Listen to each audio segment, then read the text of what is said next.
Ja, natürlich wünscht man sich, dass Menschen lernbereit sind. Also bis wann sollten Menschen lernen? Natürlich immer, überall, ständig, ihr Leben lang. Und können sie das? Ja, ausdrücklich. Jeder Mensch kann bis ins hohe Alter lernen. Das klingt vielleicht trivial, ist es aber überhaupt nicht. Denn wenn man guckt, was sind eigentlich zentrale Barrieren für ältere Menschen, sich an Bildung zu beteiligen, dann sind es tatsächlich Altersbilder, also negativ geprägte Altersbilder von physischen oder kognitiven Defiziten, die einhergehen mit dem Gedanken oder der Überlegung, dass es keine Lernfähigkeit mehr im Alter gibt.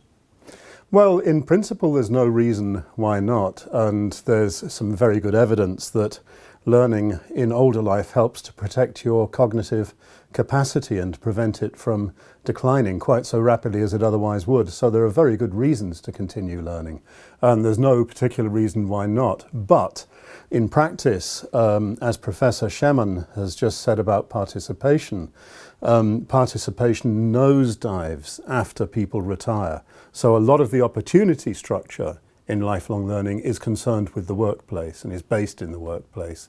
A lot of that disappears after people retire. So there is a question there about how we maintain the kind of provision that would enable adults to continue learning later on.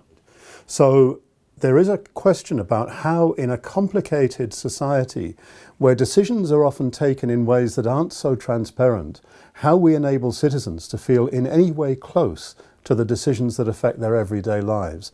And it seems to me obvious that education, in some form or another, has a role to play in that process.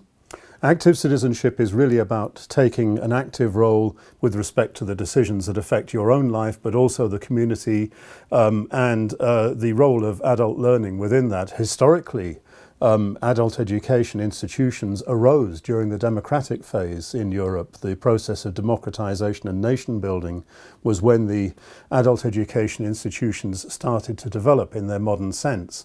And of course, in our current position, we can argue that there is a great deal of adult learning for active citizenship happening. The question is whether it could be rather stronger than it currently is.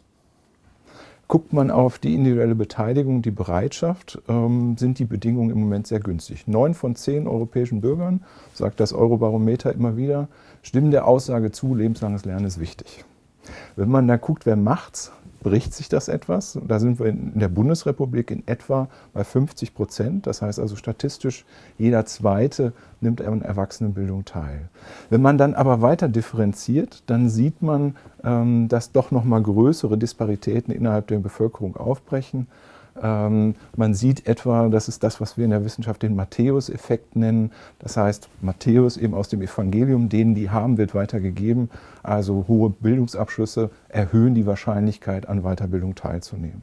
Wir haben das im Übrigen auch mit dem Faktor Alter. Es ist tatsächlich auch so, dass mit zunehmendem Alter auch die Wahrscheinlichkeit, an Weiterbildung teilzunehmen, abnimmt. I've learnt a great deal about adult education during my time here. I think 3 things really stand out. The first is the role of adult education in the refugee crisis, and I've been to visit folk high schools. I've been to a number of meetings organised by adult education institutions, and I've been struck both by what the adult education system is doing to support refugees once they're here, once their status is clear, and also by the way that some adult education institutions provide a space for the population that's already here to reflect on the refugee crisis and how best to respond. So that's been extremely interesting, and it relates to older adults because in a context of demographic aging, migration is probably the only way that an old country like Germany can renew its population. We're not going to start having massive families all of a sudden. So migration is critical to the future of this country and the other countries like it. So I think that's been a really interesting experience.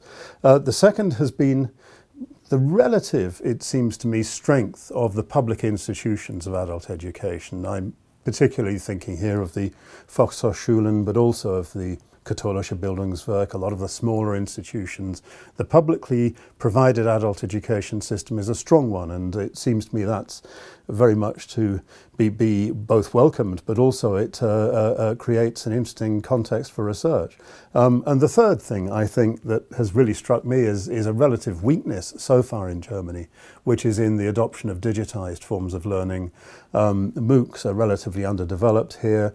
It's slightly surprising to me given what we know about some of the German technological strengths and also the linguistic strength. But that may be about to change. For example, this year's Volkshochschultag was devoted to a debate about digitalization and adult learning. So I guess that may be to change. So I'll have to come back and see.